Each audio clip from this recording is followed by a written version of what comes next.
If a carpenter is starting a woodworking project, they don't just show you with a hammer. They have a set of tools at their disposal.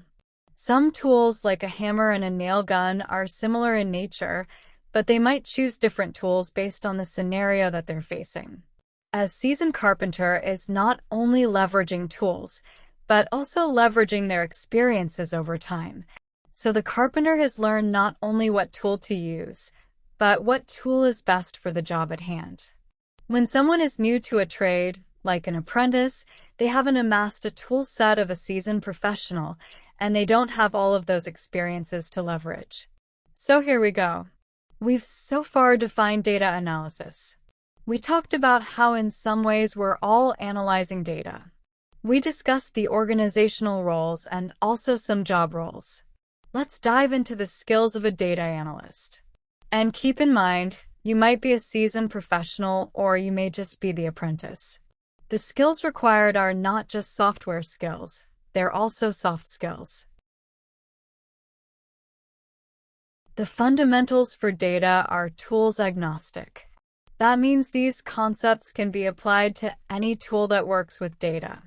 The first skill is understanding the basic question, or even being able to create a basic question to answer the data. So here's an example of a basic question. Are we meeting our targets on getting orders shipped after we complete the sale? This would lead me to formulate another question. How many days does it take for us to complete an order and get it shipped? And what is the target? Finding and gathering basic data to answer the questions is a skill for anyone who works with data at any level. So I ask, where is the data for the orders? Where is the data for shipping? How do I access this data? How much of it do I have and how much do I need to answer the questions? Understanding the quality of the data is a critical skill. Anyone can make numbers show up, so understanding and communicating where you found the data and the quality of the data is critical. Is it keyed directly in by a customer who makes an order?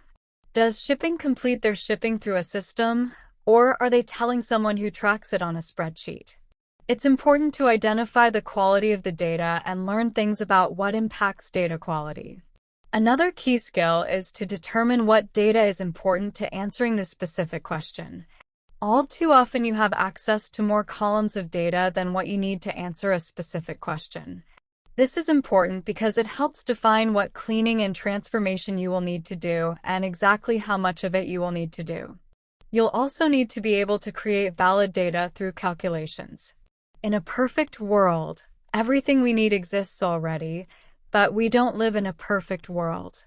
Hear me out, and don't stop just because I said something that sounds like math. Here's an example. We have a date that something was ordered. We have a date in which it was shipped. But our data set doesn't specifically state the number of days between. We can easily use those two dates to write a function that tells us the number of days from ordered to shipped.